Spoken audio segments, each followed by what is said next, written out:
Welcome to today's Explainer. I'm going to be stepping into the role of your psychology guide for this session, and I have to admit, I am absolutely thrilled to share this particular data with you today. We're about to dive deep into the fascinating, heavily researched science of relationship initiation. But to kick things off, I want to deliver a massive, expectation-subverting conclusion right out of the gate. Are you ready?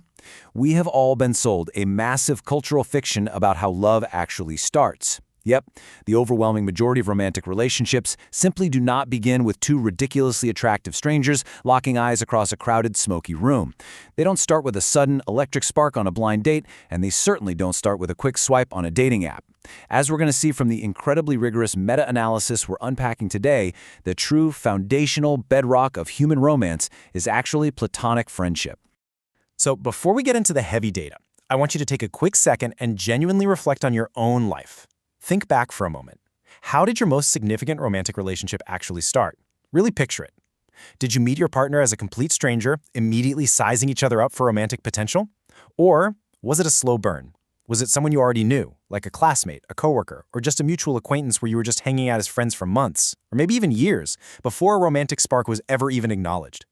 Now, if you fall into that second category, you might have felt like your relationship origin story was, well, a bit mundane. Maybe you felt like it didn't really fit that classic, dramatic romantic narrative we see in every single movie. But science tells us you are actually part of a massive, quiet majority. A sweeping meta-analysis conducted by relationship researchers Danu Anthony Stenson, Jessica J. Cameron, and Lisa B. Hoplock revealed a truly staggering truth. A massive 68%, that is well over two-thirds of all romantic relationships, begin as platonic friendships. Let that sink in. Over two-thirds. Only 32% come from literally all other pathways combined, and that 32% includes dating apps, being set up by your friends, or meeting as complete strangers at a bar or a party. For decades, both our culture and, quite frankly, the scientific community have been utterly obsessed with that 32% sliver. We've been treating it as the absolute default way that humans mate and form pairs. Meanwhile, the friends-to-lovers pathway, representing a dominating 68% of human connections, has been sitting right there as the silent majority. It happens naturally all around us every single day, and yet it has been completely overlooked by the dominant theories of how relationships begin.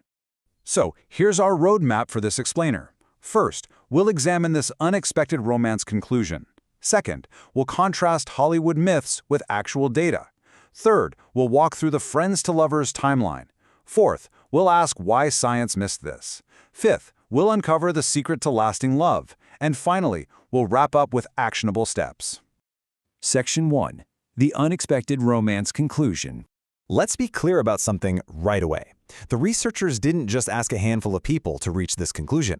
They didn't just survey a random classroom. They conducted a comprehensive meta-analysis of 7 distinct studies encompassing nearly 1,900 participants. This massive pool included university students, crowdsourced adults from all across the United States and Canada, single individuals, people who are currently casually dating, and long-term married couples. And what's truly fascinating here is that when the researchers broke down the demographics, they found this trend was largely universal across the board. But there were some incredible spikes in certain groups.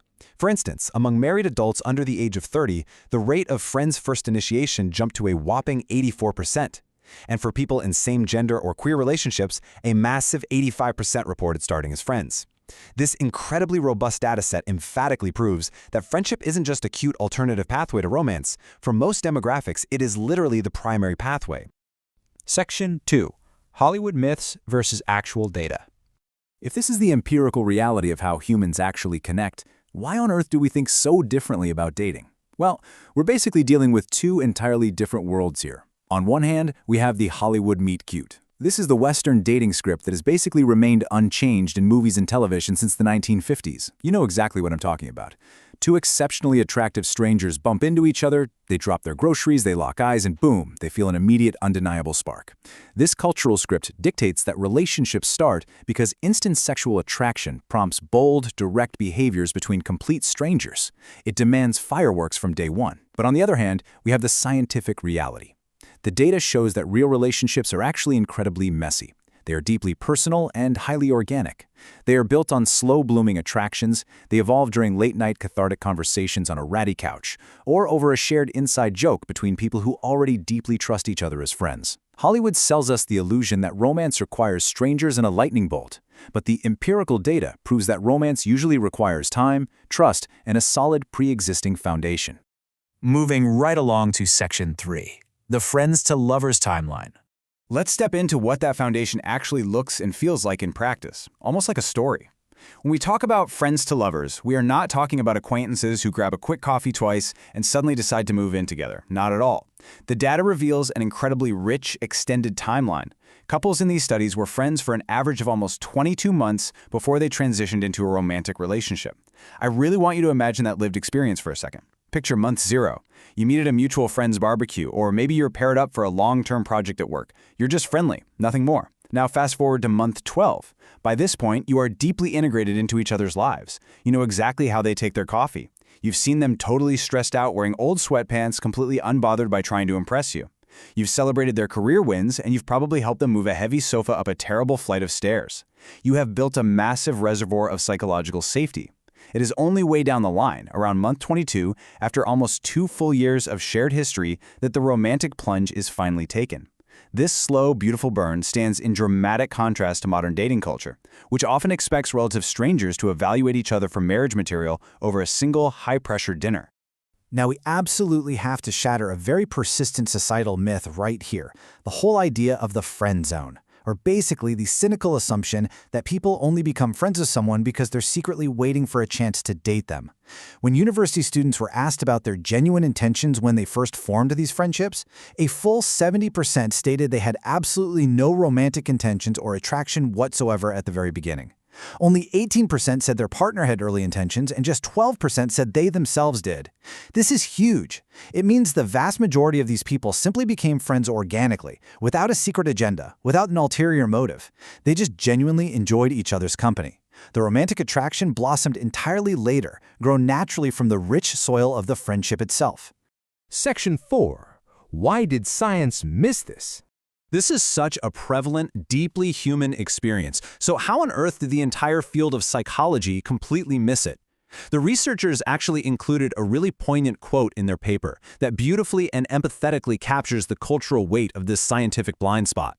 A user on social media wrote, "I have always done the friends to lovers pathway. Sometimes I really regret this and get jealous of people who get pretty and go outside to have adventures with strangers."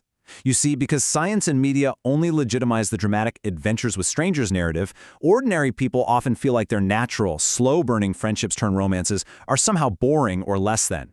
By ignoring the friends to lovers pathway, science hasn't just failed to accurately understand relationship initiation, it has inadvertently marginalized the very way most people on Earth actually fall in love.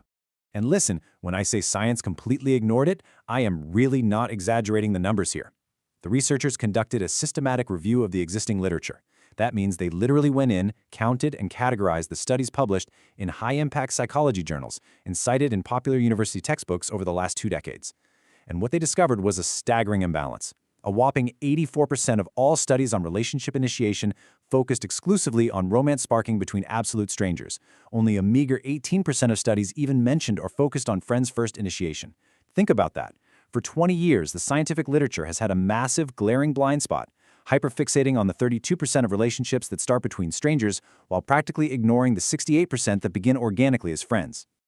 So why the massive blind spot? Well, first, it comes down to basic logistics. Logistically speaking, it is incredibly difficult for researchers to access and study the private, spontaneous, unrecorded moments where a 2-year friendship slowly turns romantic. I mean, you can't exactly bug a person's house for 2 years just waiting for a spark to happen, right? However, it is infinitely easier to bring 2 complete strangers into a highly controlled laboratory, pay them a few dollars to chat for 10 minutes, and then measure their instant attraction on a clipboard. But beyond those practical lab constraints, we have to remember researchers are humans too. They are heavily influenced by traditional dating scripts.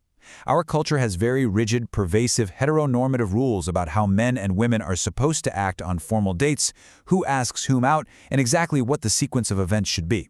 Because there simply is no predefined, rigid cultural script for the incredibly messy, complex transition from friends to lovers, researchers largely didn't even think to look for it, let alone figure out how to study it. Section 5. The secret to lasting love. Let's transition to the underlying psychology of why these friendships turned romances aren't just common, but why they are often profoundly effective and enduring partnerships. To deeply understand this, we need to clearly distinguish between two different types of intimacy. The first is friendship-based intimacy. This is psychological independence, warmth, and deep mutual understanding. Think of it as a warm, steadily burning hearth. It's the companionate love that truly nurtures long-term bonds. The second is passion-based intimacy. This is the intense emotional experience of romance, positive arousal, novelty, and sexual desire. Think of this one as the fireworks. The standard cultural script assumes you absolutely must start with the fireworks, and then, hopefully, fingers crossed, the warm hearth of friendship develops over time so you don't break up when the excitement eventually fades. But the actual science of how human attraction works in the brain and body shows us something entirely different, and honestly, incredibly beautiful. Scientific research into human attraction reveals that while emotional affection and sexual desire are technically distinct systems in the body, the links between them work in both directions. They are bidirectional. This is a vital concept. It means that just as instant passion can sometimes eventually lead to a solid friendship, deep, established friendship can naturally and biologically ignite passionate desire over time. When you start as friends, you build an incredible baseline of psychological trust. Interestingly, studies show that when friends become lovers, the superficial pressure to strictly match with someone of your exact physical attractiveness level practically disappears. You are judged on who you actually are, your shared history and your character, not just how you look from across a dim bar. The resulting relationship is also usually much more equal, entirely stripped of those strict traditional gender roles that dictate who has the power in early dating. All of this combined creates a significantly stronger, much more authentic foundation for a long-lasting, resilient partnership. Section 6. Actionable steps and summary. Now that we have completely dismantled the Hollywood myth and unpacked the profound science of friendship and romance, let's translate these empirical findings into practical advice for your own life. Here are the practical, research-backed steps you can start taking today. First, deeply nurture your platonic connections without any secret agenda. Remember, 70% of these highly successful relationships started with no romantic intentions at all. The true value is in the friendship itself. Second, completely discard the immense pressure of the Hollywood meet cute. You do not need to force an instant spark with a stranger for your love story to be exciting or valid. Third, give attraction the breathing room it needs to develop organically over time. Remember that 22-month average timeline. Patience isn't just a virtue here, it is a scientifically proven pathway to love. And fourth, recognize and value friendship as the most legitimate, prevalent, and psychologically sound foundation for romance that exists. When almost half of all the university students surveyed explicitly stated that friends first is the absolute best way to start a relationship, we should probably start listening to them. Now, as your guide through this deep dive data, I must deliver a calm, authoritative reminder here. Human relationships are deeply complex, nuanced, and wonderfully individualized.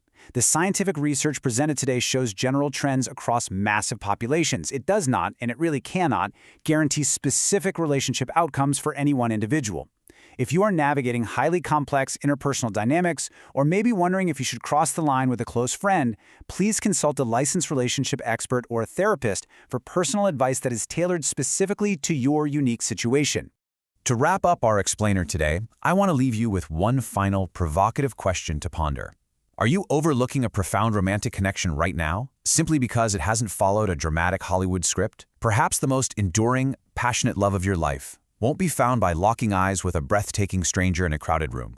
Maybe, just maybe, it'll be found by simply looking a little closer at the wonderful friend who has already been sitting right beside you, supporting you for the last 2 years. Thank you so much for joining me on this exploration into the true science of relationship initiation. I hope this data leaves you reevaluating your own assumptions and sparks a lingering curiosity about the beautifully messy, unscripted reality of human love.